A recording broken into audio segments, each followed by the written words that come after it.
Muy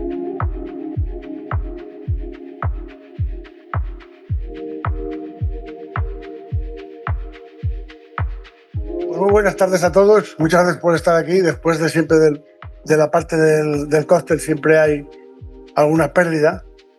Pero yo creo que la mesa, por lo menos, aparte como soy el que la llevo yo, pues creo que es suficientemente interesante, ¿no? El tema sobre todo para reflexionar sobre lo que es la industria y el suministro, asegurarnos el suministro, por lo menos tener una cierta seguridad sobre el suministro y no ser tan dependientes. El contexto geopolítico es de lo más delicado, como ya lo sabemos. La ley de materias primas estratégicas, el CRMA, apareció en el momento oportuno, evidentemente, después de muchísimo trabajo, como bien sabemos, de la comunidad y de todos nosotros, intentando que eso fuese algo puesto encima de la mesa, negro sobre blanco, y asistimos a la publicación de una legislación en un tiempo récord yo creo que para cualquier gobierno, y menos para la Comisión Europea, que fue casi inferior a 2 años, que el CRMA saliese en tan corto plazo, y que el interés es más que enorme en este. Entonces, ¿cuál es la ambición del reglamento? Vamos a comentarlo aquí, pero inicialmente, por lo menos, es esos objetivos que se han fijado como 40% de procesamiento interno, 25% de reciclaje y al menos un 10% de consumo interno. Y yo creo que en la parte más problemática estamos precisamente en la del consumo interno, porque el procesamiento, evidentemente hay también sus dificultades, pero incluso las propias cifras lo indican. Cuando estamos hablando de que queremos hasta un 40%, es que no lo vemos tan difícil. Cuando queremos un 10% de consumo interno es porque el tema parece mucho más complicado. Bueno, llevamos unos meses, un año exactamente, un año y un poco, desde que entra en vigor.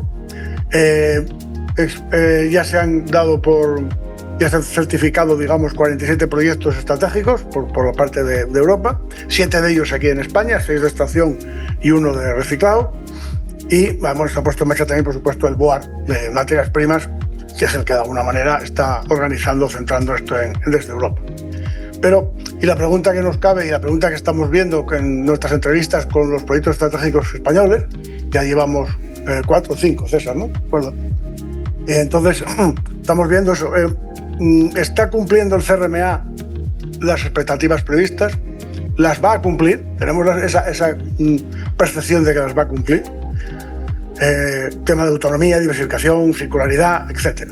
¿Se está notando a nivel de empresa ese impacto o se empieza a notar? Evidentemente en un año todavía no podemos pedir que se esté notando, pero que se pueda, pero que hay alguna percepción de que algo está por lo menos moviéndose, y por supuesto decir o definir qué cuellos de botella hay y qué posibles soluciones, porque no se trata solamente de decir esto va mal, esto va mal, esto va mal. No, dime esto va mal, ¿qué harías? Esto va mal, ¿qué harías? Un poco siempre el poner en positivo las cosas, no en negativo. Bueno, pasamos ya directamente para aprovechar bien el tiempo, porque hay bastante meollo del que hablar. Y os presento en primer lugar, tenemos online a Gerardo Herrera. Buenas tardes, Gerardo, otra vez.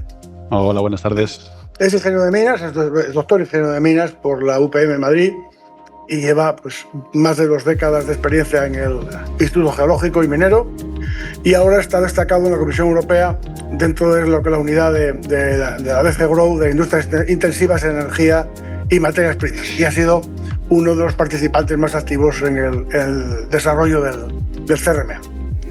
Aquí a mi izquierda tengo a Gregor Gustav Nately, que es un asesor político de materias primas, es el asesor de la eurodiputada Hildegard Bentele, que sabéis que fue la rapporteur en el Parlamento del CRMA. Es miembro del Comité de Industria, ella es miembro del Comité de Industria, de Investigación y Energía y del Comité de Medio Ambiente. Y ha participado siempre en todas las discusiones estratégicas de materias primas, hidrógeno, energía, etc. Y además representa al Parlamento en la Junta Europea, en el board de materias primas. Creo que es clave para ver cómo se ha elaborado y qué pensamiento hay detrás, qué filosofía hay detrás del CRMA y sobre todo del futuro del CRMA. Después tenemos a Ismael, lo tengo aquí a mi derecha, que es el subdirector adjunto de Minas, del Ministerio de la Transición Ecológica, del MITER. Es ingeniero de minas también, funcionario del Cuerpo de Ingenieros, y pues ha liderado todo el tema de la legislación en cuanto a hojas de ruta de gestión sostenible, el plan de acción correspondiente, de adaptación al CRMA. En fin, es una persona, como yo diría, de las que puedes preguntarle casi de todo del tema de legislación porque se lo sabe todo. Jesús Portillo es también un doctor ingeniero industrial y ingeniero de minas. En este caso, no nos vamos a pelear, ¿eh? Por eso. Soy de minas, soy minas. En la actualidad es el director general de la Junta de Andalucía, el director general de Minas, y antes también fue secretario técnico del colegio de ingenieros de minas del sur. Bueno, lleva muchísimos años en el tema, es autor además de publicaciones en estos temas, una persona, digamos, muy activa en el mundo minero y industrial, de la industria extractiva. Florian Anderhuber, que lo tengo aquí, es también doctor por la Universidad de Bonn, es experto en asuntos europeos y coordina las áreas de energía, clima, sostenibilidad en la patronal minera europea Euromines. Antes de su incorporación estuvo en Aurubis, en Bruselas, y lo que hace es el participar en directo, es, digamos, una de las cabezas que están en todas las reuniones de todo el trabajo, particularmente todo el tema de taxonomía, del tema de sostenibilidad, que son temas que dan mucho dolor de cabeza, como bien sabéis, en la comisión. Juan Pedro Soler Alcántara, que es el director general de Cobre Las Cruces, también es ingeniero con más de 20 años de experiencia en el tema en sectores de oil y gas y minería.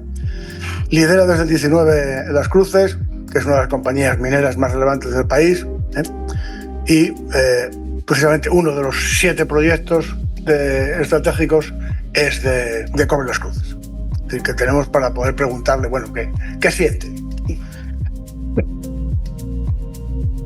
Bueno, agradecimiento y además agradecimiento por la foto. Yo la foto que tengo muchísimo pelo.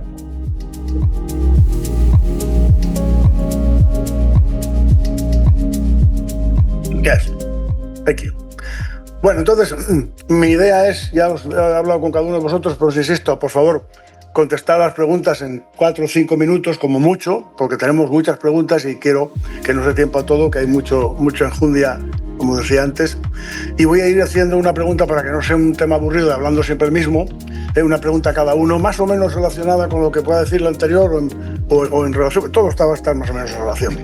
Y yo quería empezar primero por Gerardo y preguntarte, Gerardo, desde la Comisión Europea, ¿se están observando resultados tangibles del CRMA en este primer año? Y si hay mecanismos previstos para la evaluación y revisión periódica. Bueno, muchas gracias, Vicente. Gracias por la invitación a Primigea, que estoy encantado de estar con vosotros. Siento mucho no estar en Madrid. No me gusta la foto que me has puesto, estoy un poco serio, pero bueno, te voy a perdonar. Bueno, sí, resultados. Bueno, pues claro, desde la comisión que os voy a decir que sí que vemos un montón de resultados muy positivos, tanto directos como indirectos. Los directos ya los has comentado tú antes, ¿no? En menos de un año tenemos una lista de 47 proyectos estratégicos, muy contento de que haya 7 en España. Vamos a anunciar muy pronto la lista de proyectos estratégicos fuera de la Unión Europea. Más importante que eso es que hemos trabajado mucho, muy duro para crear este mecanismo de evaluación de proyectos estratégicos. Ya lo tenemos listo y engrasado para poder lanzar la segunda convocatoria, que será en verano. O sea que eso es algo que hemos conseguido. Con los que ya han sido seleccionados estamos trabajando de forma bilateral, hemos tenido unas primeras reuniones bilaterales con ellos y vamos a empezar las reuniones con entidades financieras en el mes de junio. Y bueno, pues aparte tenemos desde un punto de vista general del Critical Raw Material Act, como sabéis, pues los Estados miembros ya están trabajando, finalizando, presentando sus programas nacionales de exploración. Estamos trabajando también en la implementación de las alianzas estratégicas con 13 países y también estamos trabajando en el siguiente marco financiero multianual, donde esperamos tener un fondo de competitividad que apoye a los proyectos de materias primas críticas. Pero hay unos resultados indirectos que sí que me gustaría destacar, que creo que han sido impulsados por el Critical Raw Material Act.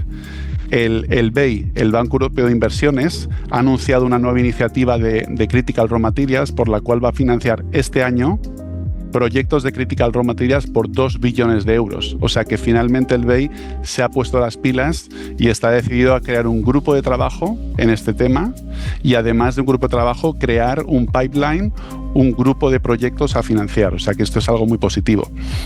Algo también muy positivo es que los Estados miembros se han subido al barco del Critical Raw Material Act y han propuesto, muchos de ellos, otros están en proceso, fondos de financiación pública y privada.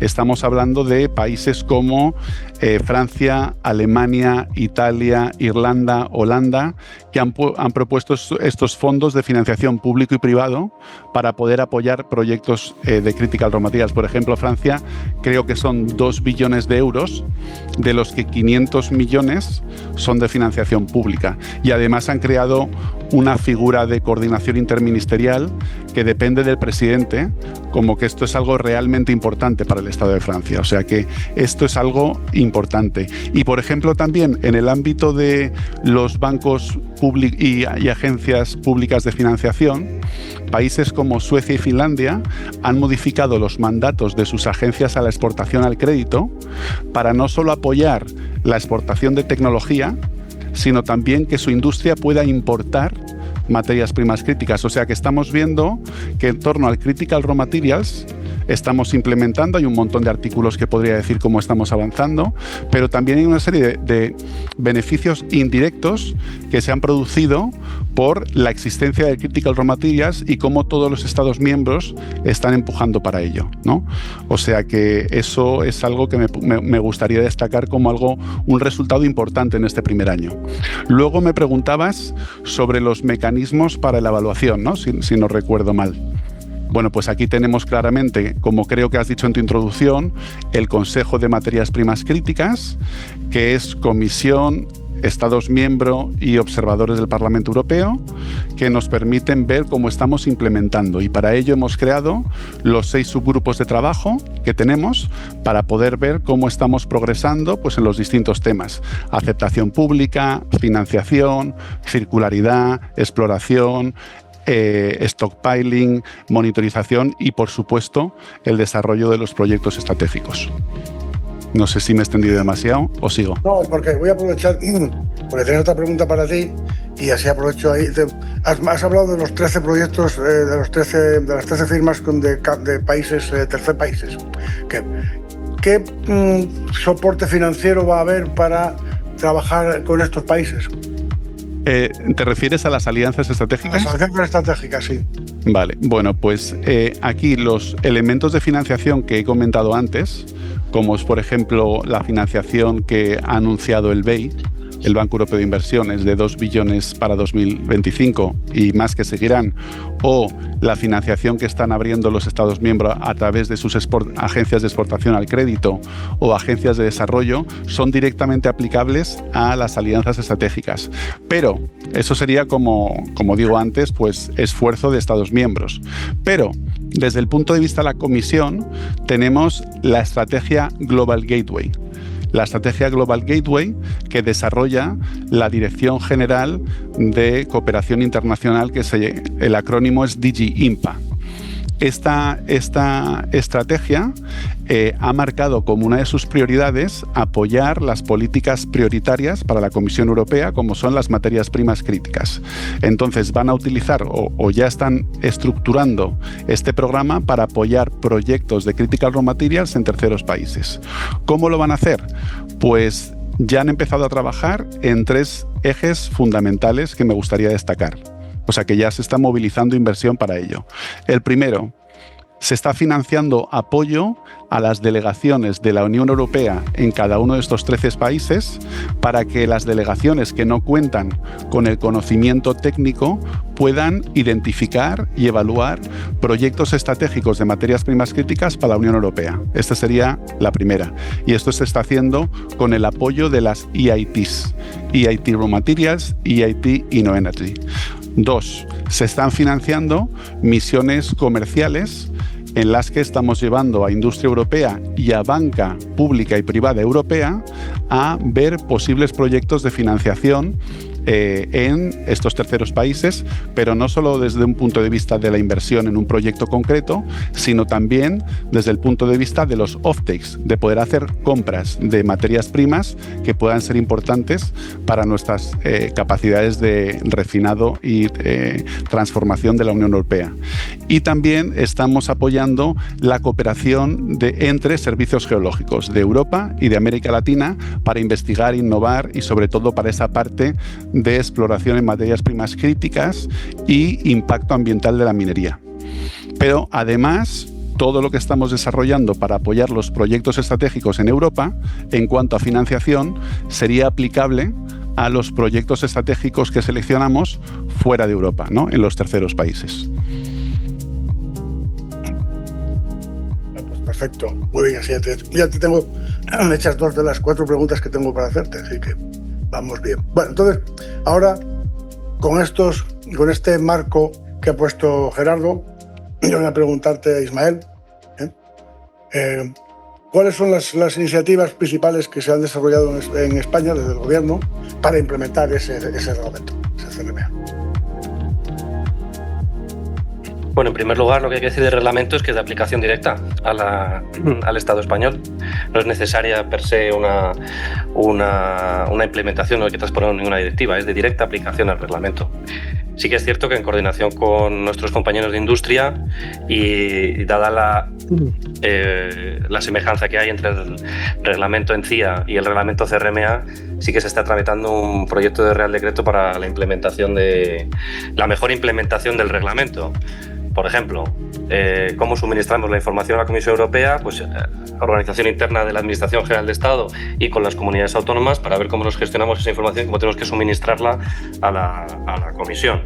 O la creación de un órgano colegiado para la coordinación de todos esos problemas que puedan surgir de la aplicación del reglamento. Oye, es que no estamos llegando a los 27 meses. Oye, es que no está habiendo capacidad de definir aquellas grandes empresas que tienen que sufrir los stress test de su cadena de aprovisionamiento. Pues hemos creado un órgano colegiado interadministrativo en el que podrán participar empresas del sector privado. También estamos tramitando, no es puramente normativo, pero sí es un acto administrativo, la aprobación del Programa Nacional de Exploración Minera. Ese programa se acompaña de una orden de ayudas al sector privado para la exploración, tanto en Greenfield como en residuos mineros. Son 2 documentos que van de la mano. Y también el propio Plan de Acción de Materias Primas tiene algunas de las actuaciones que incluyen cuestiones de stockpiling, análisis de stockpiling, cuestiones de los stress test, incluye otras cuestiones que están mencionadas en el CRMA y lo tenemos, digamos, no normativizado, pero sí en ese documento estratégico. Pero no solo a nivel normativo, también a nivel no normativo estamos haciendo cosas, como como el reglamento es muy transversal, pues tenemos que hablar con el Ministerio de Economía, Medio Ambiente, nuestros compañeros del Ministerio, el IFME, ¿qué más tenemos? Comercio, y hemos establecido unas reglas internas de funcionamiento también para con los proyectos estratégicos. Nosotros participamos en el BOAR, nuestro director general es el representante como Estado miembro, y aquí tenemos a mi jefe Daniel y a un compañero, a Julio, que son los deputies del high level de participación en ese órgano. Sí que quería decir que a nivel de la Administración General del Estado, otra cuestión que ha surgido de la aplicación del CRMA como indirectos, que ha dicho Gerardo, ¿no? Como indirectos, tienen que ser conscientes de que la transferencia de competencias en materia minera hacia las comunidades autónomas ha hecho que la percepción que tengan nuestros responsables en los diferentes ministerios que hemos estado, pues hayan perdido un poco el contacto con los problemas día a día de los proyectos mineros, porque no autorizamos proyectos mineros, alguna excepción hay, pero no autorizamos proyectos mineros. Entonces se ha perdido estar en el debate de la dirección de los ministerios donde hemos estado. También se ha perdido la capacidad técnica del equipo, porque si no estamos autorizando proyectos, pues poco a poco el equipo técnico ha ido desapareciendo. ¿Qué está haciendo el CRMA? Que volvamos a estar en el debate, que volvamos a estar en la agenda y que también podamos, como unidad, decir, oye, es que necesitamos gente, necesitamos técnicos para la implementación del CRMA en España. Por tanto, estamos retomando un poco una actividad que, por el proceso de transferencia de competencias, pues la habíamos perdido un poco en el Ministerio. Gracias, Ismael. Insistiremos en algunos de los puntos que has comentado ahora mismo. Una pregunta para ti. ¿En qué nivel estamos en el ambiente de lo que es el framework del CRMA? ¿Qué nivel de ambición se percibe dentro del Parlamento Europeo respecto al reglamento? Y si hay algún plan para adaptar esta regulación en función de las lecciones que se van a ir aprendiendo. Well, first of all, I'm sorry again for being one of the people that needs to speak English. I'm working on my Spanish, but I'm not quite there to discuss raw materials yet. Really interesting question. And I mean, the topic is 1 year of CRMA. And it's a bit too early in a way to, adjust the regulation because it's been passed for a year. It's not been implemented for a year. I mean, we've really much heard even Spain, one of the biggest mining countries in Europe, or we're hoping to at least become one of the biggest again, is still struggling to, implement the law, and the action plans are kind of coming into effect now. So we will have to be a bit more patient, unfortunately, and it's not something we're good at. But we're trying, and we are pushing both the Commission as well as obviously the member states we have contacts to implement as fast as possible, because obviously there is an expectation we created also with the companies, with the mining projects. They expect us to deliver now for many different reasons. It's geopolitical ones, it's economical ones, as you mentioned also just now. There's very much a know-how that we still have, but we are losing very soon if we don't act soon. So what is the feeling within the Parliament? We're really happy we passed the law. We love the CRMA, and I'm not just speaking as the policy advisor on the topic from the person or one of the people that wrote the act. So obviously happy. I think it's widely regarded as an example of Europe actually doing something very quickly, which is not always the case, as you mentioned. It's actually been passed in 9 months. That's record time by Brussels standards. It's in light speed. But these things, then need time to implement. So as I said, we're watching. We, as the European Parliament, we are part of the Critical Raw Materials Board. We're a bit under-manpowered. We have one representative who is an observer on the high-level Critical Raw Material Board, and then it is me and all sub-levels. So Spain has somebody for each sub-level group. So for financing, there's somebody, and for exploration, there's somebody. For the Parliament, it's just me. So we'll watch. We will input wherever, and we can relay the messages we get from industry. And I think that's the role that we see, and that my boss also. And I'm obviously here to also relay her gratitude for the invite. And she's sorry she's not here in person, but that's where we see our role. We facilitate. We build the bridges between communication, but now the ball is very much in the court of the member states. It's in the court of the Commission. I heard that we can expect, hopefully, the third country announcement soon, if all goes well. And so that's where we see ourselves. We're pushing the others. I don't think a completely new CRMA is on the horizon quite yet. We will not be reworking the law tomorrow because it still needs to take effect. But if we see there's something we need to change, obviously we will change it. If we see the implementation doesn't work, we're happy to adapt and react to real life circumstances. But first we need to see what these real life circumstances are. And then I think I still have a minute, but I'll grant that back to you, and then we can use it later. Yeah. Thank you. Jesús, Andalucía es uno de las regiones que le ha tocado 2 proyectos, uno de reciclaje y el otro el de explotación, el de Puebla Las Cruces. ¿Cómo está organizándose la Dirección General y la Junta en general, todo lo que es el marco? ¿Y qué desafíos habéis tenido o tenéis, o vais a tener, en hacer en agilizar los permisos y todos los temas? Muy bien, muchas gracias, Vicente. En primer lugar, quiero agradecer de manera muy especial a Primigea la amable invitación para participar en este interesantísimo encuentro. Lo mismo que el del año pasado, creo que es un referente en el sector y nos permite anualmente poner en común temas de actualidad, intercambiar experiencias, conocimientos. Realmente es un honor estar aquí y agradezco de manera muy especial a mis buenos amigos César y Pedro, que fueron los que directamente contactaron conmigo para estar hoy presente aquí.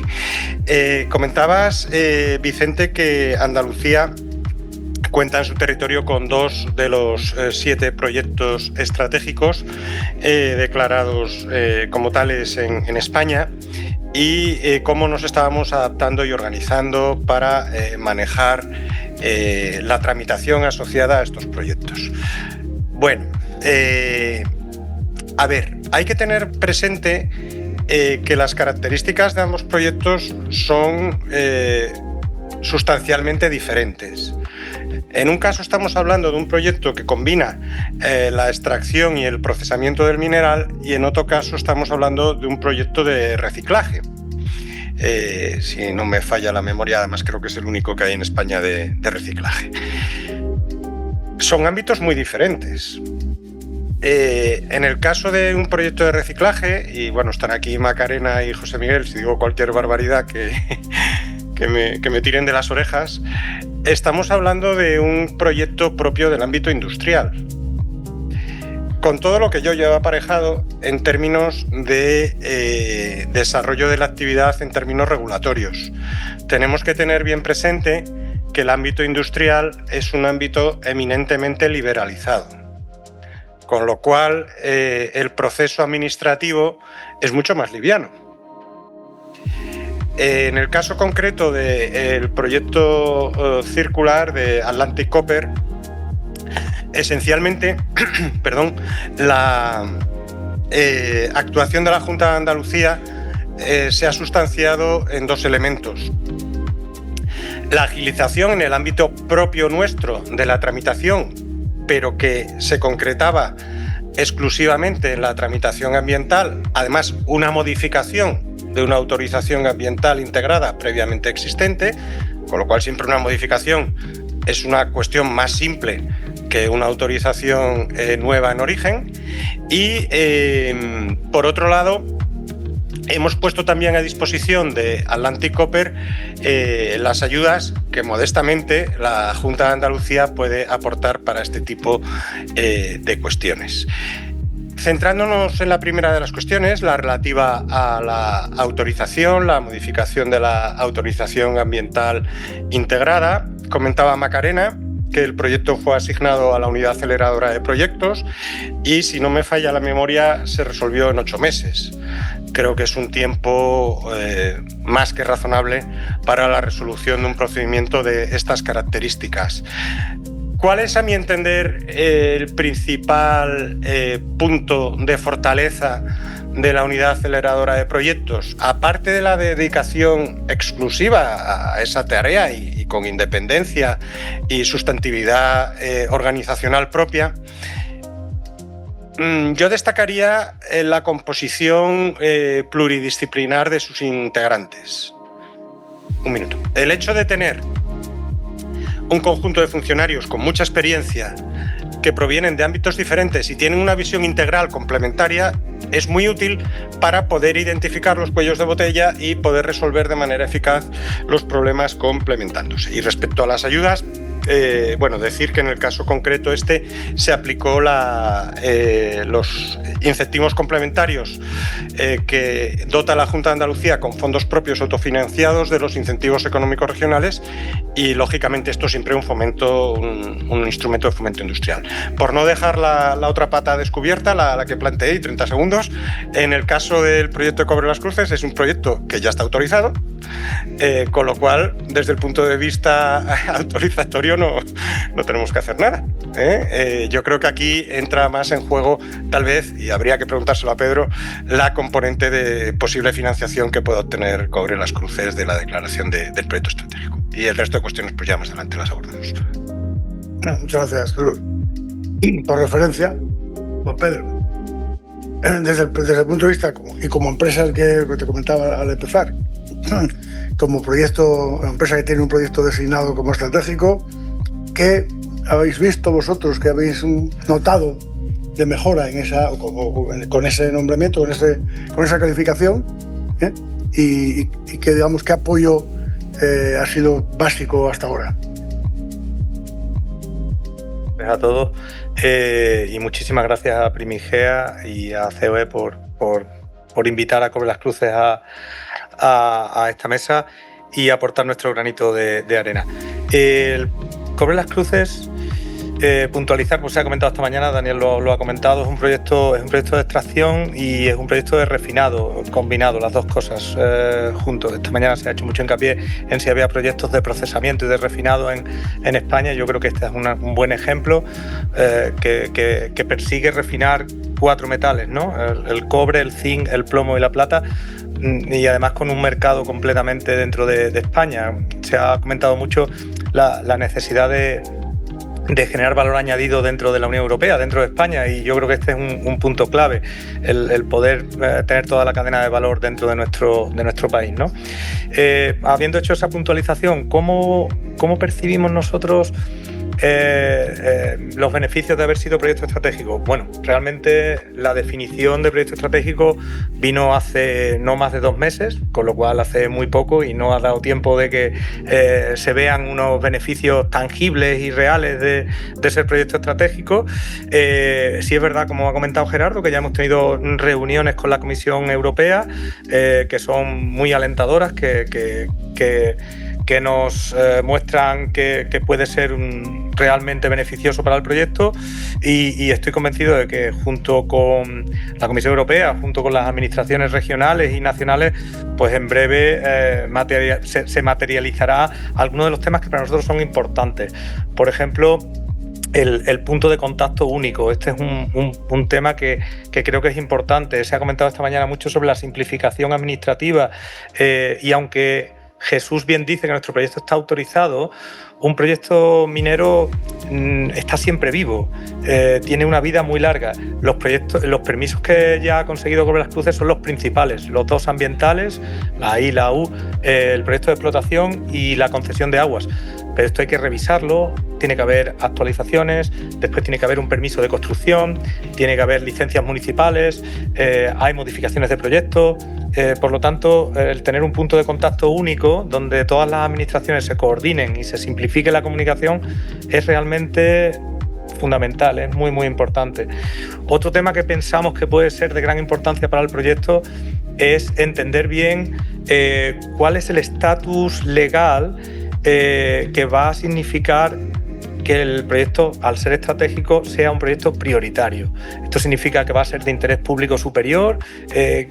¿Cuál es el estatus legal que va a tener en España y cómo afectará eso en el futuro al riesgo de proyecto, ¿no? Porque esto puede ser muy beneficioso, minimizar riesgo de proyecto, y eso promueve que se facilite el desarrollo del proyecto.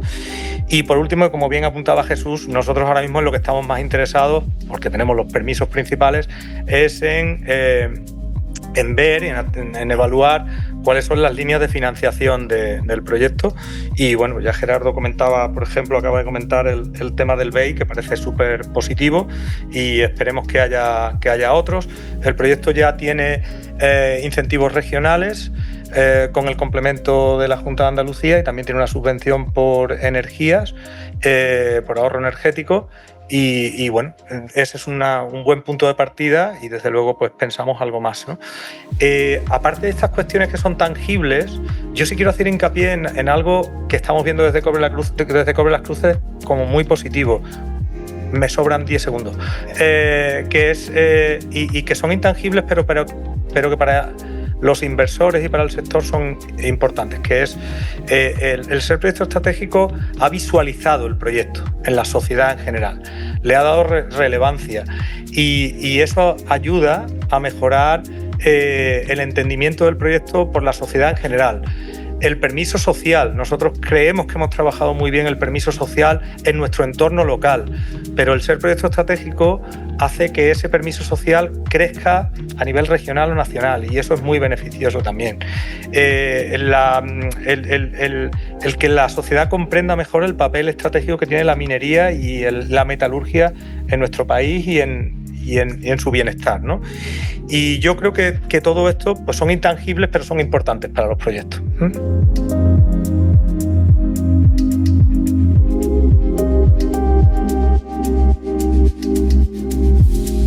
En la misma línea, prolongando el marco de lo que estamos hablando del CRMA, vamos en general, luego entraremos a algún detalle que otro, más preocupante o por lo menos más preocupante desde el punto de vista incierto. ¿Tú crees que el CRMA ha creado o va a crear un ambiente suficientemente favorable para la inversión minera en Europa?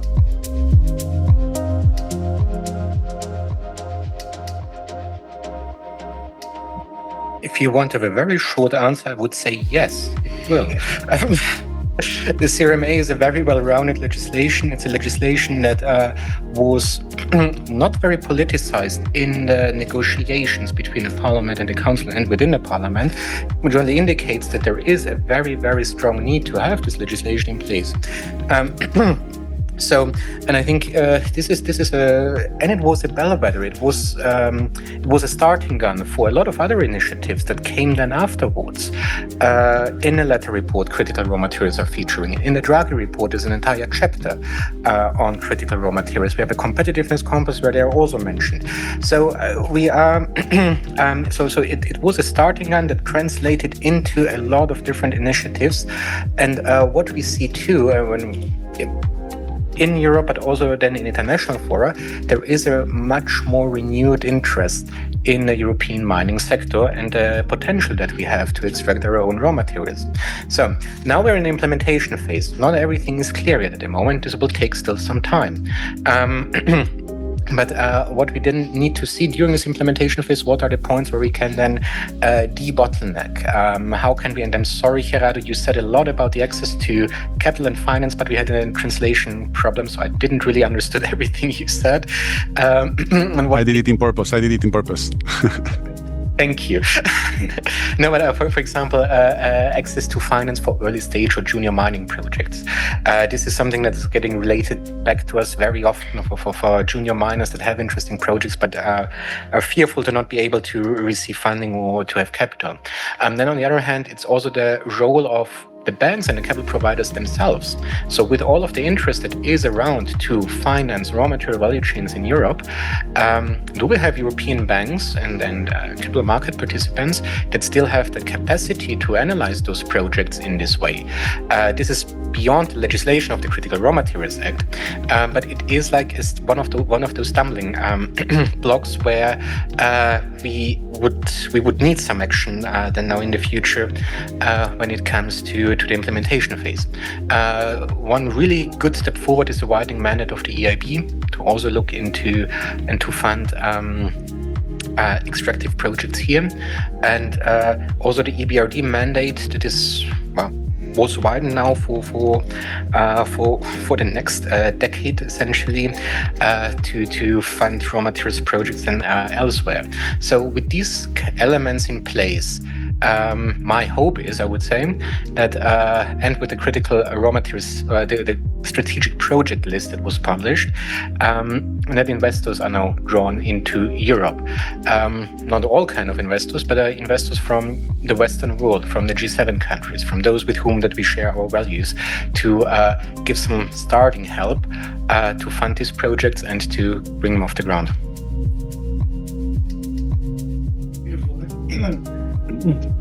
Beautiful. Sticking to the time. Thank you very much. Well,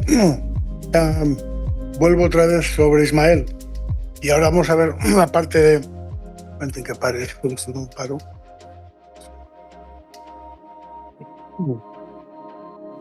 En la... Hay algunas críticas se han oído por varios sectores que cómo ha sido el proceso de designación de proyecto estratégico. Parece que no es, se han dicho por muchos sitios que no es transparente, que no hay también se lo voy a preguntar después a Gerardo y a Florian en otra línea.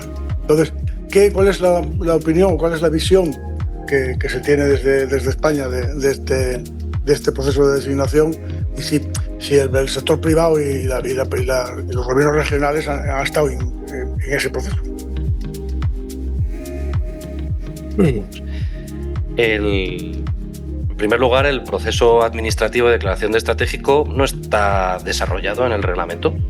No tenemos unas reglas claras. O sea, no es que no sea un proceso transparente, menos transparente, no es que no está desarrollado.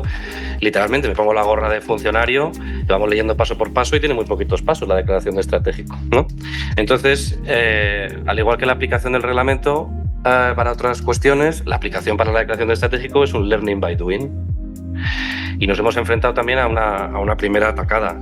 En cuanto al número de solicitudes, ¿será el mismo número de solicitudes en las ventanas que vengan en el futuro? Pues serán menos, ¿no? A priori podríamos entender, porque la primera avalancha y luego ya, o no. Eso por un lado. Por otro lado, claro, depende mucho de la tipología de proyecto de la solicitud que ha entrado. Lo ha explicado muy bien Jesús. No es lo mismo que te un proyecto de una mina existente que ha producido en los últimos 40 años de manera continua o no, que lleva paralizada 10 años, o que sea un proyecto greenfield totalmente nuevo, que es que no ha presentado la solicitud de concesión derivada de explotación ante la autoridad minera competente en el momento de presentar la solicitud de proyecto estratégico. Por tanto, es muy difícil comparar proyectos en muy diferente estado de madurez y de existencia, ¿no? y de conocimiento del propio reservorio. Por otro lado, igual que la comisión no tenía un procedimiento perfectamente reglado, nosotros internamente tampoco.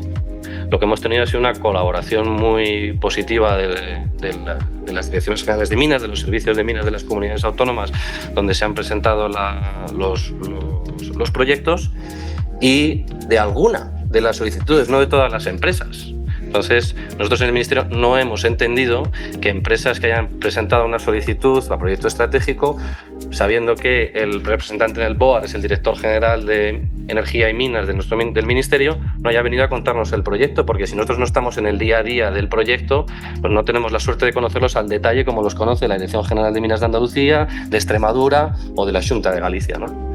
Entonces sí que aprovecho el foro para que en las próximas ventanas el proyecto se ha comunicado al Ministerio y también a la sociedad en su conjunto. Ha habido solicitudes de proyectos de estratégico que han hecho público que estaban en ese procedimiento, lo cual parece sano. Y antes hemos hablado de transparencia, creo que Macarena ha hablado de transparencia, y yo creo que también es un buen ejemplo a seguir.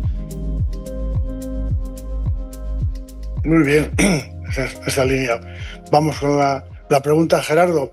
Y en la misma cuestión, hay los proyectos que no han sido seleccionados en esta primera llamada, en este primer call, ¿van a poder volver a presentarse? Sí, por supuesto. Nosotros, bueno, primero circunscribo todo lo que ha dicho muy bien Ismael. Estamos en el primer lote de proyectos estratégicos. Hemos puesto el sistema en marcha desde cero. Esto es algo nuevo. Nos hemos ajustado lo máximo posible al reglamento en cuanto a lo que pone el reglamento que íbamos a hacer para evaluar cada proyecto. Hemos contratado expertos externos para ayudarnos en esa evaluación. Hemos trabajado con Ismael y con otros Estados miembros para llegar a un acuerdo en las listas finales de proyectos estratégicos, y estoy seguro y sé y estamos trabajando para mejorar el proceso en la medida de lo posible. Eso lo primero que quería decir. Lo segundo que me preguntas es, por supuesto que los proyectos no seleccionados en este batch pueden presentarse en el siguiente. No es algo excluyente. ¿Cuál ha sido por así decirlo, el motivo detrás de elegir o no elegir un proyecto? Hemos tratado de ver que todos los proyectos seleccionados puedan contribuir decididamente a los objetivos de producción doméstica en 2030. Ese realmente ha sido por así decirlo, el motivo principal para elegir un proyecto, ver el grado de madurez de un proyecto y en función de él ver, según lo que nos presentaban, si realmente se podía ajustar a ese objetivo de producción del 2030. Lo que no quiere decir que, como dice Ismael, en el proceso desde agosto del año pasado ahora, el proyecto haya hecho una serie de progresos en cuanto a tramitación de permisos o el tema de definir mejor sus aspectos financieros y puedan volver a solicitar el proyecto en la segunda convocatoria. O sea que eso, por supuesto.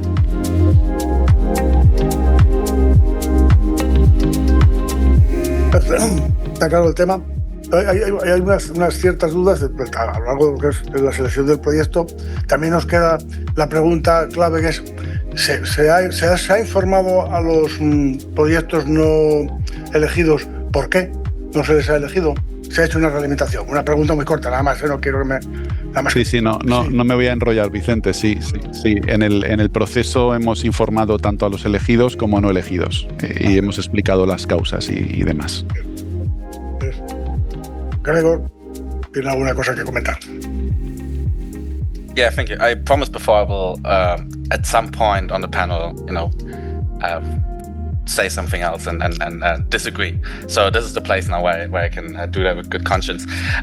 Because yes, I think it's really important. It's true what just has been said, that it was the first time this process was created and was actually put into place, and it was really much learning by doing for both the Commission as well as anyone else on the board and the member states.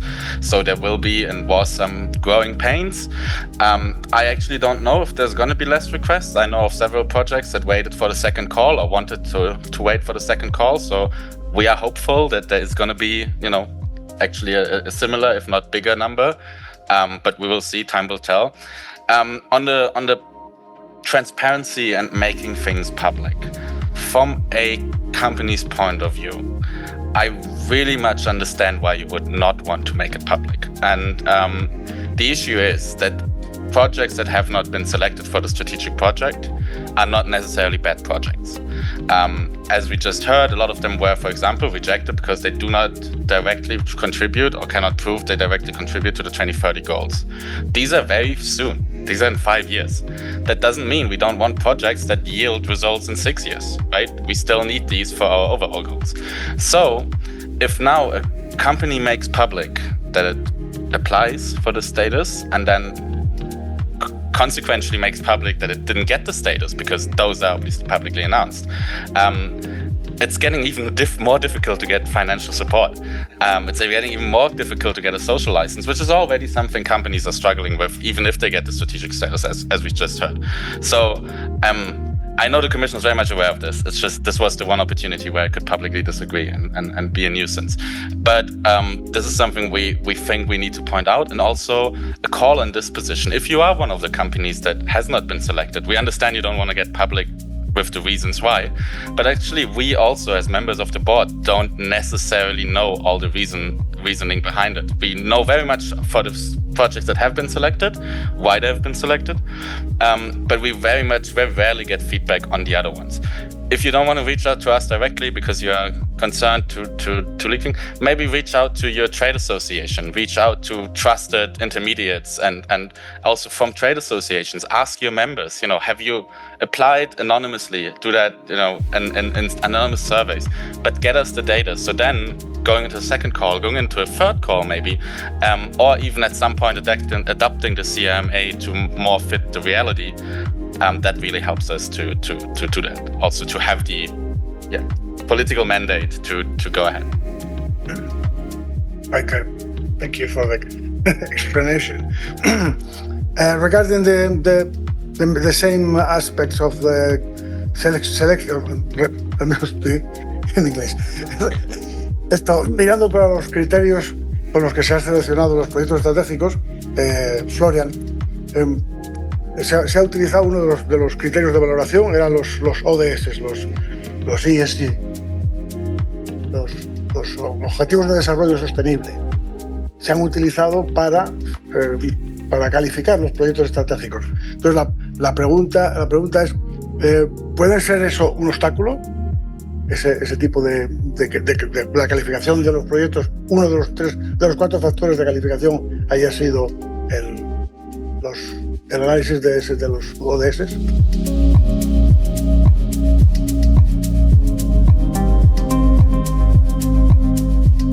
So, on one hand, on a procedure, I fully agree with what Gregor just said. Before we had an internal call for information, whether someone applied or not, to keep also this information confidential among us. Now, this did not really work out, I have to say. So, and for good reasons. As if you're a junior miner, your stocks are traded at cents to the euro.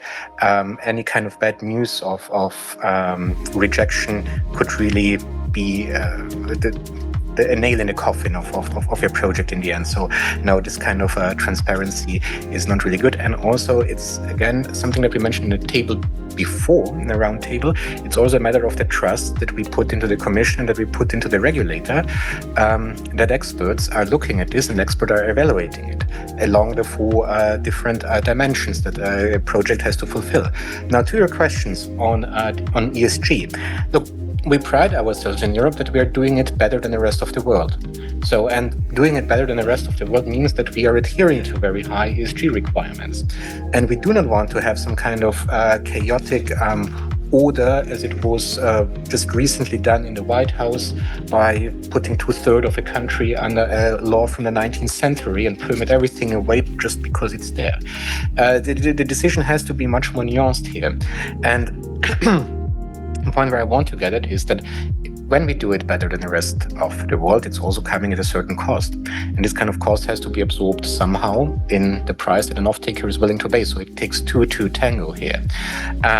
And here I think with the Critical Raw Materials Act providing a lot of opportunities on the supply side, we now need to also look, is there then the demand here and how can we stimulate this demand going forward for those materials that are adhering to a higher ESG level than in other jurisdictions. Okay, that's clear. No, the question is la cuestión es precisamente por eso, porque dentro de esos 4 parámetros de análisis, uno era el análisis de cómo cumplía el proyecto con los ODS, o sea, ESG. Un experto dedicado a analizar precisamente ese análisis, que entonces el peso era 1/3 o 1/4 de todo el criterio de decisión, estaba basado en el cumplimiento de los ODS. Por eso es mi pregunta, tenía mi pregunta de ahí.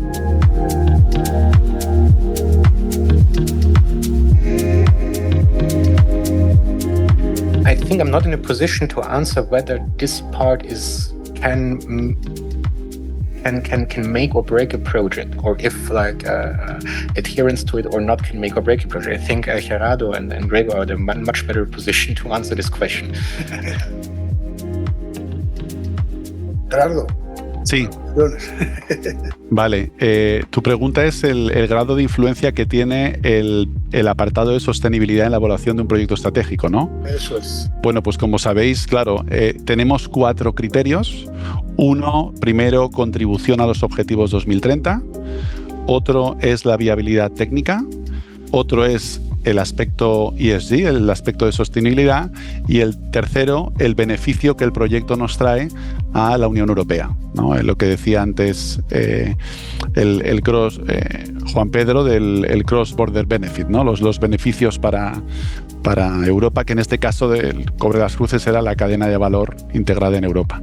Bueno, tal y como dice el reglamento, para que un proyecto sea seleccionado como estratégico, el proyecto tiene que ser evaluado positivamente en los cuatro elementos de evaluación. O sea que evidentemente si el proyecto no es positivamente evaluado en el aspecto de sostenibilidad, no será elegido. Como tampoco será elegido si no es positivamente evaluado en cualquiera de los otros 4 elementos principales, ¿vale? O sea que todo proyecto seleccionado ha sido positivamente evaluado en cada uno de los 4 elementos principales de evaluación. Bueno, si vamos, dime. Sí. I think one important point here is too that if you fail the ESG part, it would also mean that you are not obliging with European legislation. And if you're not obliging with European legislation, you shouldn't be a project in the first place. So sorry to say that. Yeah. It's clear. Ok. Esto, Jesús, vamos con una parte de colaboración entre el CRMA, es algo que lleva a nivel de país miembro, y en aquellos países en los que hay una organización digamos, regional, como es el caso de Alemania o el caso de España, pues hay que una colaboración entre los gobiernos autónomos y el gobierno central. Entonces, ¿qué papel hay? ¿Cómo está ese tema? ¿Cómo lo ves tú desde autoridad regional, esa cooperación entre el gobierno central y las regiones autónomas? Y luego a lo mejor también, Ismael, pues puedes contestar tú en la parte correspondiente. Gracias, Vicente. Comentaba antes Ismael con muy buen criterio que realmente estamos aprendiendo haciendo, porque es una situación novedosa en la que lógicamente en las partes que nos afectan a cada uno de nosotros pues nos enfrentamos a un horizonte desconocido por el momento en algunas cuestiones. Decía Karl Albrecht que una receta sin diagnóstico es una mala práctica, sea en medicina o en administración de empresas. Entonces yo me pregunto, ¿hemos valorado suficientemente las capacidades que tenemos para implantar todo lo que tenemos que implantar? ¿Estamos suficientemente preparados? Todos. Bueno, cada uno que responda como entienda oportuno. Puede ser complicado establecer determinados mecanismos de tramitación si no concurren las circunstancias facilitadoras para su puesta en práctica. Hay que tener en cuenta que España es un país muy descentralizado y dentro de las propias comunidades autónomas también existe una distribución de atribuciones temáticas diversa.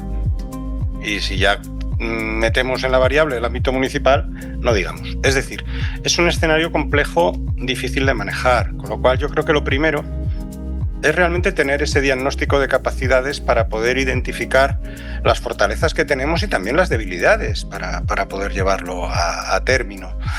Comentaba antes Ismael que la Administración General del Estado, a resultas de las transferencias autonómicas, tenía una menor relación con el día a día en el campo de los proyectos y que les ha servido precisamente el reglamento para retomar este contacto con la realidad territorial de una manera más próxima.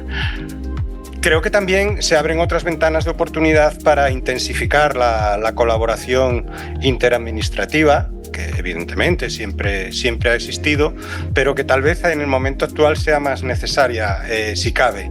Con lo cual, creo que ahí todos debemos hacer un esfuerzo por aumentar esa coordinación, por complementar nuestras capacidades y por construir los mecanismos adecuados para que juntos podamos resolver de manera eficaz este desafío que no es pequeño. Porque daos cuenta que el propio reglamento contempla algunas situaciones que tal vez no conduzcan a los resultados apetecidos. Por ejemplo, los puntos de contacto únicos se aplican no solo a los proyectos estratégicos, sino a cualquier proyecto que tenga relación con una materia prima fundamental. Es decir, es un mecanismo de agilización que se aplica a cualquier proyecto relacionado con una materia prima fundamental. Si tenemos el caso de un proyecto, que lo tenemos, que esté extrayendo mineral en España, produciendo concentrado y exportándolo todo a China, que se está dando el caso, y tiene posibilidad de acceder a este mecanismo, ¿estamos realmente alineándonos con los objetivos que pretende el reglamento?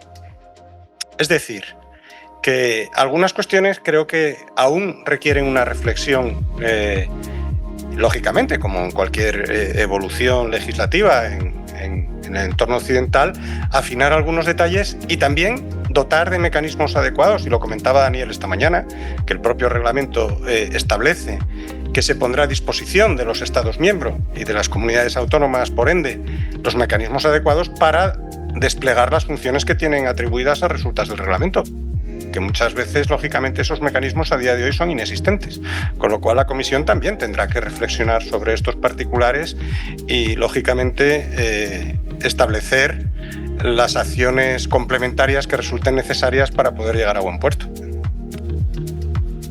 ¿Qué comentas al respecto? Y casi la misma pregunta, Thiago. ¿Qué barreras encuentras o crees que hay que superar? Con respecto a las capacidades de los puntos de contacto único, la obligación del reglamento es tanto para el Estado miembro en su conjunto, y eso aplica tanto a nivel de Administración General del Estado, autonómica y local, a todos los niveles. Claro, dices, no, el punto de contacto único coordinará y facilitará la consecución del proceso de concesión de autorizaciones, creo que es el literal del reglamento, ¿no? Dice, vale, pues la primera vez que el reglamento, 16 de marzo de 2023, que es cuando se publica por primera vez, nosotros lo tenemos desde el 9 de marzo de 2023, al recibir el reglamento tuvimos que hacer un informe de subsidiariedad de Estado miembro, es decir, en caso de que este reglamento se publique en el DOUE, qué normativa hay que cambiar nacional o de nuestro régimen jurídico para adaptarse a ese reglamento. Y la primera vez que lo cogimos dijimos, pues vamos a leerlo. Entonces, aquí una autorización única, no lo pone. Aquí pone cumplimiento de meses. 24 meses ponía originalmente en la propuesta de reglamento y 12 meses para los proyectos que no incluían extracción. Y entonces cogimos nuestra ley de evaluación de impacto ambiental, Directiva 2011-92-CE, decía, pues a ver, según te lees la ley, que son 6-9 meses en función de simplificada, ordinaria, 9 meses, vale. ¿Y la ley de minas, cuánto es la autorización por la ley del año 73? 3 meses, 3 más 9, 12, perfectamente, no hace falta modificar ninguna norma. Por tanto, la posición la posición técnica de la subdirección fue no es necesario modificar ninguna norma. Y además, cuanto menos regulemos, mejor. Porque además el reglamento es de directa aplicación. Entonces, esto que han venido nuestros compañeros de industria, y la diferencia entre el ENCIA y el CRMA es que la declaración de proyecto estratégico por ENCIA la da el Estado miembro, y en el caso de CRMA, en el CRMA la da la Comisión. Entonces, ellos sí se han visto obligados a tramitar un proyecto de Real Decreto. Claro, si en ese reglamento hay un párrafo que dice una cosa y está copiado y pegado en el CRMA, ¿cómo no va a regular la norma? No va a regular lo mismo para un reglamento que para otro. Entonces nos hemos visto obligados a tramitar ese proyecto de Real Decreto con algunos de sus contenidos, pero vamos a aprovechar la oportunidad, que es crear un órgano colegiado de coordinación entre las interadministrativo para digamos, esa primera prueba de coordinación tanto a nivel local, autonómico y administración general del Estado. Porque claro, si para que se produzca la primera tonelada o el primer kilo de esa materia prima fundamental se requieren 27 meses, al menos así a bote pronto requerimos ¿qué autorizaciones? La concesión minera, plan de restauración, declaración de impacto ambiental, licencia municipal, probablemente confederación hidrográfica, si no autorización ambiental unificada en Andalucía y Extremadura, y nos vamos a encontrar cuellos de botella en el Learning by Doing, ¿no? Por tanto, ese órgano colegiado que se ha creado es una protoforma de a ver dónde conduce, y además nos habilitamos a que también participe el sector. No es solo interadministrativo, porque va a poder participar el sector. ¿El sector de qué ámbito? Pues no está muy claro, sino asociaciones, quizás las propias empresas solicitantes o que a día de hoy ya son estratégicos. Entonces, bueno, pues vamos a ir aprendiendo. Bien. Juan Pedro, desde el punto de vista de la empresa, en esta misma línea, ¿qué cambios en regulaciones o en lo que sea, lo que haya que hacer, consideras que son urgentes para poder acelerar el proceso? Bueno, pues sin repetirme mucho, porque creo que se ha dicho, ¿no? Y se ha dicho esta mañana también, ¿no? Pero simplificación de procedimientos administrativos es lo más relevante. En el sector es lo que siempre estamos pidiendo, simplificación de procedimientos administrativos.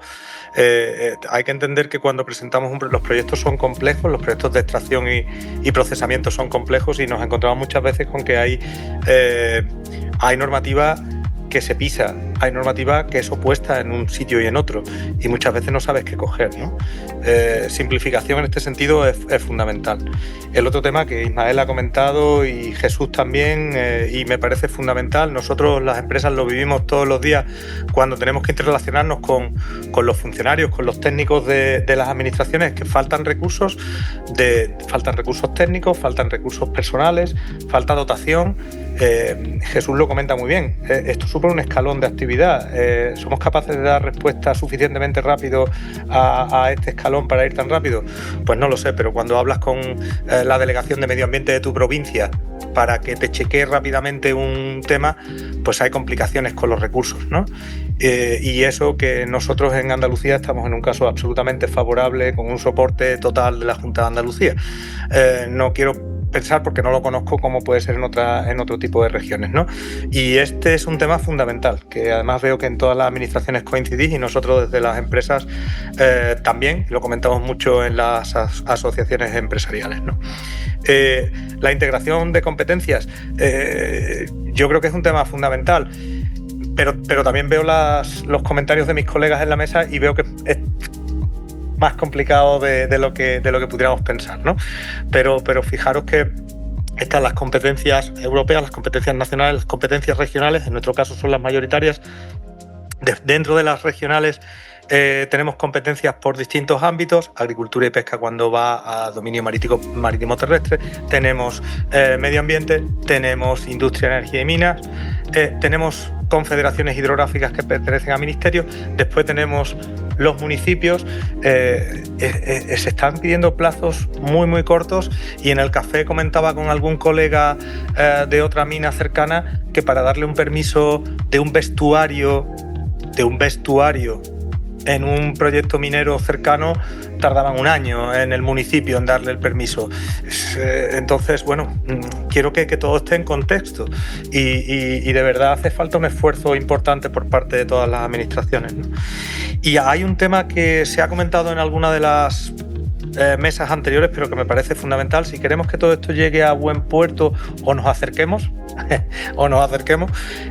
hay un tema crítico que se está repitiendo en todos los foros, y es el talento, el personal. ¿Esto requiere cambios administrativos? Sí, requiere apoyo de las administraciones en la formación, en la identificación adecuada de los recursos que van a ser necesarios. Todos lo sabéis, los que hay en la sala, así que no voy a extenderme mucho. No hay soldadores, no hay instrumentistas, no hay analistas, no hay... No pongamos el foco en los ingenieros de mina y en los doctores de química, porque ahí hay poco. Pero es que si buscas un soldador, no hay. Y hay proyectos de hidrógeno, hay proyectos de industria, hay proyectos de mina, hay proyectos de... Realmente, en 2 años, pues se está viendo que es complicado llevar a cabo un proyecto y llevarlo a cabo en los tiempos que queremos llevarlo, ¿no? Y creo que con eso es suficiente. Y quería relacionar la simplificación administrativa con algo que se ha tratado en la primera mesa de esta mañana, que es que no es necesaria una nueva ley de minas y que solo es acaso ¿cómo es quirúrgica, ¿no? Una modificación quirúrgica. Claro, la simplificación administrativa, el acudir a una autorización integrada, vamos a llamarle autorización minera integrada, requiere pasar por un rango de ley, porque hay que tocar la ley de base del régimen local, porque si no nos puede ocurrir alguna actuación de alguna comunidad autónoma en cuanto a la aceleración de proyectos que tenemos un choque con la ley de base del régimen local. Tenemos que acudir al decreto legislativo 1/2001 de aguas. Hay una modificación de la Directiva de Emisiones Industriales que tenemos que transponer en nuestro país con una modificación del Real Decreto Legislativo 1/2016. Eso es sí o sí una modificación con rango legal en un plazo de 2 años, porque si no Europa nos va a abrir un pilot. Entonces va a tener también autorización ambiental integrada la industria extractiva de minerales metálicos. Entonces creo que son 4 normas de rango legal, y si queremos ir a simplificación administrativa, pues hay que acudir a un rango legal. Por tanto, bueno, una cosa es modificar la ley de minas, pero ser conscientes que cuando el sector solicita simplificación administrativa es acudir con un rango de ley al Congreso. Está claro. Bueno, hay un tema que nos quedó por ahí pendiente que no quiero dejar de preguntarle a Gerardo.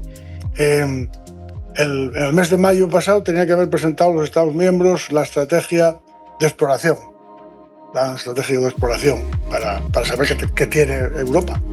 Entonces, ¿qué es lo que espera la DG Grow que los países, y que quiere, que va, digamos, que puede exigir a los países miembros que presente? ¿Qué espera recibir de esas estrategias de investigación? Bueno, te refieres al artículo 19 del desarrollo de los programas nacionales de exploración. Esto está vinculado al subgrupo de trabajo en exploración que tenemos como parte del Consejo de Materias Primas Críticas de la implementación del CRMA. Hemos tenido 2 reuniones ya, una en septiembre y una en mayo. En mayo tuvimos la última reunión en Polonia con todos los servicios geológicos y los representantes de los Estados miembros que venían para trabajar específicamente en este artículo. Y bueno, la verdad que la mayoría de Estados miembros ven o han recibido este artículo de forma muy positiva y todos están trabajando en ello. Tenemos ya, pues no sé si la mitad de Estados miembros ya tienen listo el programa nacional de exploración, o están acabando de prepararlo, o están en el proceso interno de acción, pues porque a veces el servicio geológico competente ya lo ha desarrollado, pero el Estado miembro pues tiene que aprobarlo, ¿no?, antes de enviarlo. En general, el espíritu es muy positivo. Esto es una gran oportunidad para los Estados miembros de volver a poner en marcha una actividad que en muchos casos se había parado hace 20, 30 años. No había fondos, no había dinero de inversión pública en programas nacionales de exploración. Es verdad que hay algunos estados que nunca han dejado de financiar los programas nacionales de exploración, como por ejemplo Finlandia, Suecia, Austria, pero otros muchos sí que lo dejaron, y esta ha sido la gran oportunidad para poner en marcha algo que no existía hace décadas, ¿no? Entonces, una acogida súper positiva. ¿Qué les pedimos, a tu pregunta? Pues les pedimos que hagan lo que ellos quieran y puedan conforme al contexto geológico y al potencial minero que ellos entienden que existe. No es lo mismo pensar en un programa nacional de exploración en España, que es un país minero de Europa, que en Malta, por ejemplo, ¿no? O sea, la escala, la dimensión va a ser diferente. Pero como no tenemos financiación dedicada a ello, cada Estado miembro es libre de diseñar algo que se ajuste a su estrategia política nacional en torno a las materias primas críticas. Pedimos, básicamente, yo diría 3 cosas fundamentales. Una, queremos que haya recopilación sistemática de datos desde ahora que se pone en marcha la implementación de estos programas al futuro, para recopilar datos geológicos, geofísicos y geoquímicos, y luego que haya una inversión muy fuerte, o que haya una implicación muy fuerte de los servicios geológicos con la investigación y con la innovación, con las nuevas tecnologías, para poder analizar utilizar esos datos geológicos, geotécnicos, geofísicos, geoquímicos para poder encontrar nuevos depósitos de materias primas críticas. Creemos que no podemos hacer los programas nacionales de exploración como hace 30 años, como hace 40 años, y debemos incorporar nuevas tecnologías de inteligencia artificial, de modelos, sistemas de distintos sistemas de análisis numérico de datos y demás. Y luego finalmente hay algo que creo que comentaba Ismael, que es poner a disposición estos datos públicos para la empresa de exploración, para la empresa junior minera que quiera desarrollar proyectos pues más focalizados de posibles proyectos mineros. Creo que España, o Ismael comentaba que hay una parte de ese programa nacional de exploración que va a ir destinada a apoyar a las empresas, ¿no? A la exploración de las empresas, y esto nos parece muy importante porque el objetivo final de los programas nacionales de exploración es mejorar el conocimiento de materias primas críticas en los Estados miembros y poder facilitar que haya nuevas empresas de exploración en Europa que puedan desarrollar proyectos mineros, ¿no? Tanto en zonas greenfield como en zonas brownfield. Este es el gran objetivo. Y bueno, al final pues queremos avanzar en esta línea, y vemos cómo países que tienen una tradición minera más consolidada fuera de la Unión Europea, como por ejemplo Canadá y Australia, que evidentemente la geología de Europa, Canadá, Australia no tiene nada que ver, pero tiene unas trayectorias, unos programas muy interesantes que podemos replicar. En la Semana de las Materias Primas del año pasado tuvimos el gobierno de Australia, que nos estuvo compartiendo sus distintas estrategias de inversión en programas nacionales de exploración de materias primas críticas, y cómo han visto que una inversión de, creo que son $200 millones a 8 años, se ha multiplicado casi por mil en lo que es el desarrollo económico que ha generado, ¿no? Pues vemos que la exploración, los programas nacionales de exploración, son el elemento necesario, no para que tengamos proyectos estratégicos ahora, pero sí en las próximas décadas, ¿no? O sea, que es la base fundamental para los proyectos estratégicos del futuro y para crear esa base industrial de empresas de exploración, empresas junior mineras europeas que pueden desarrollar esos proyectos, ¿no? Esa sería la ambición que creemos que es compartida con los Estados miembros. Totalmente de acuerdo. No puedo estar más de acuerdo, porque es la base. Si no tenemos información, malamente podemos hacer ninguna minería, ni sacar ninguna materia prima. Para Gregor, cambiando un poquitín también, una de las grandes preguntas, las preguntas que están en el sector es, bueno, hay que revisar, el Parlamento tiene que revisar, la Comisión tiene que revisar todo lo que son la lista de materias críticas o materias estratégicas, y dentro del propio reglamento, debajo en el recital 6 del CRMA, los países miembros pueden proponer materias estratégicas propias, porque sean estratégicas para el país en concreto. ¿Qué posibilidades, o sea, cómo se puede, o cómo se va a articular esto? ¿Cómo se debería articular? Puesto que está ahí, puesto. Well, that's a procedural question more than a political one, and I'm a political advisor, not a procedural one, but I'll try to do my best to answer. It's communication, and as early as possible. So if you already identified the critical raw material that's not identified on the list, talk to us now, talk to the Commission now, and yes, there's a mechanism, and there's a the list is getting constantly revised, but don't hold back on the communication, because that's, as I said in the beginning, very much our job, my boss's job in this context is to be a bridge builder, to relay information between people that maybe don't know that they should be talking to each other. So from a procedural point of view, from our office, get in touch, tell us, this is a raw material that really much deserves this treatment as well. And then, At the country level. At the country level, but also, if you're a trade association, if you're a company, you can also get in contact with us. You don't have to be a member state to talk to us or the Commission. So, at member state level, get in contact with your ministries if you want to build momentum, but also get in contact with us directly. I mean, Brussels is a short flight away, as I just proved yesterday.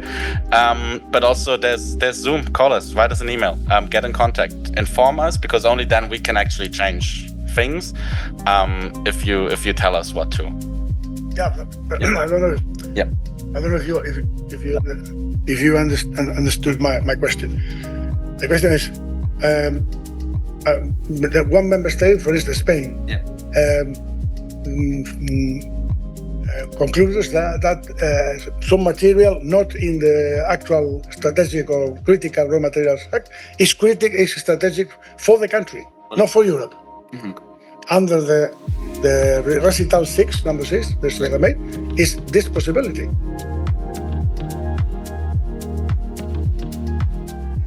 That's actually a too technical of a question that I can answer with confidence. But what I can say is that obviously nobody is stopping Spain from applying one-stop shop principles to anything else, for example, right? The critical raw material obviously is only dealing with European-wide issues.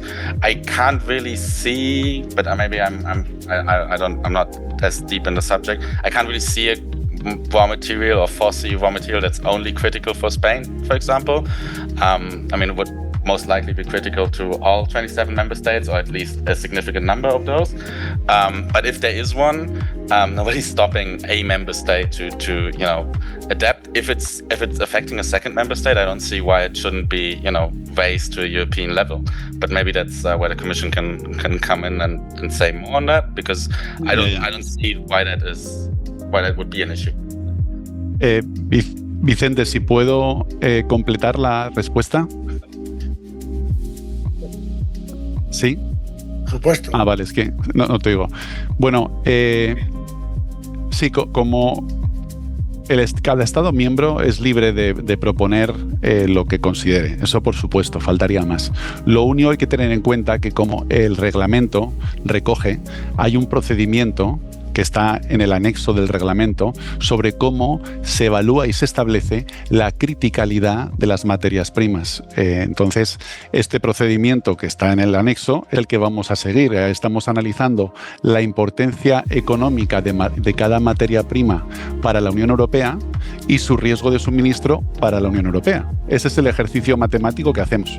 Entonces, ahora mismo vamos a empezar a evaluar. Sabéis que tenemos una lista de 80-90 materias primas que estamos evaluando, y ahora vamos a empezar el siguiente ejercicio de evaluación para establecer la próxima lista de materias primas críticas, que será definida en el 2027. No obstante, en este proceso participan y se escucha la opinión de los expuestos, pero vamos a seguir al final lo que recoge el reglamento. Vale, ya digo, el procedimiento para lo que es materias críticas para la Comisión Europea, para la Unión Europea, está muy claro. La excepción es si un país miembro, no España, Francia, Alemania, Italia, deciden que un material que no está en la lista es crítico para ese país también. Esa es la... Claro, pero esa es la competencia del país. Es decir, España puede decidir que su lista de materias primas críticas para el interés nacional es un poco diferente de la europea, y eso es absolutamente la competencia nacional. Ahí la Comisión no tiene nada que decir. No será exactamente la misma nuestra lista, pero será igualmente de válida en el procedimiento español que en europeo. Just to clarify, any material would still have to go through the screen assessment, no, Gerardo? Sí. It's not that simple to say, okay, this is now my critical raw materials. But for this assessment, I would have a question on the methodology, because so far those lists are mainly focused on what is the end use of a certain metal or material, whereby auxiliary materials or supporting materials that are needed in the process to get to the strategic materials in the first place is not really considered in the methodology. Do you think that Screen would start now to rethink this approach, like for certain gases or magnesia? Yeah, we will adapt the process of the screen to the critical raw material. Perdón, que estoy respondiendo en inglés. Vamos a adaptar el procedimiento de Screen, del proyecto Screen, que es con el que hemos estado trabajando para definir un poco la lista de proyectos de materias primas críticas y estratégicas al nuevo reglamento. Y por eso es el ejercicio que vamos a empezar ahora.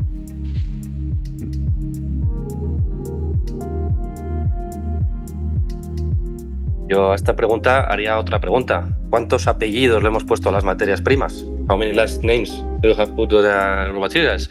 Porque tenemos críticas, fundamentales, estratégicas, prioritarias, esenciales, importantes. Entonces, se os ocurren más, ¿no? La cuestión no es el apellido de la materia prima, es lo que haces con esa lista. Entonces, en España hay una lista que se llama materias primas prioritarias, un Real Decreto 647 del 2002, y los efectos que tiene son efectos fiscales, de un factor de agotamiento para reutilizar beneficios en, por ejemplo, investigación minera o labores de restauración. Y ya está. No tenemos, porque nuestras concesiones mineras no se otorgan por materia prima, sino que las materias primas están clasificadas de manera económica. Entonces, si queremos utilizar esos apellidos de las materias primas para algo, para que tengan tramitación acelerada, para que tengan subvenciones directas, para que tengan un tratamiento diferente, no sé, administrativo o lo que fuera, pues habrá que ponerle una lista y algo normativo. Entonces, ahora lo que tenemos es un reglamento con una lista europea. Yo no necesito el recital 6 para que desde la Subdirección General de Minas propongamos alguna otra materia prima, pero ¿para hacer qué? ¿En qué norma? Esa sería la pregunta. Entonces necesitamos, sí, muy bien, le ponemos más apellidos. A mí los apellidos me dan igual, me importa para qué. ¿Quieres los mismos beneficios que tiene una materia prima estratégica o crítica para otras materias primas en España? No, porque yo no tengo normativa de transposición del reglamento. El reglamento es de aplicación directa. Tengo que crear una normativa para darnos unos beneficios en mi tramitación administrativa o en mi tramitación de ayudas para añadir esa lista nacional. Entonces necesitamos de las asociaciones que nos digan, sí, queremos el apellido, pero con esta propuesta normativa. No necesito el recital 6 para hacerlo. Sí, rapidísimo en relación con esta cuestión. Más allá de la mutabilidad propia del concepto de criticidad y cómo se maneja esa mutabilidad desde un punto de vista de una respuesta suficientemente ágil, hay un tema que yo creo que tenemos que tener también en mente, y esta mañana se apuntó en una de las mesas, que es preservar un crecimiento equilibrado del sector. No poner el foco exclusivamente en este tipo de materias, que evidentemente el tratamiento legislativo responde a una coyuntura concreta en este momento temporal para resolver una serie de necesidades y amenazas que se cierren sobre la Unión Europea, pero siempre tenemos que lograr un crecimiento equilibrado del sector. Si no, creo que nos estaremos equivocando y tendremos problemas serios en el futuro. Muy bien, pues yo creo que hemos terminado el tiempo, César. Muchísimas gracias a los ponentes, en primer lugar, por la colaboración.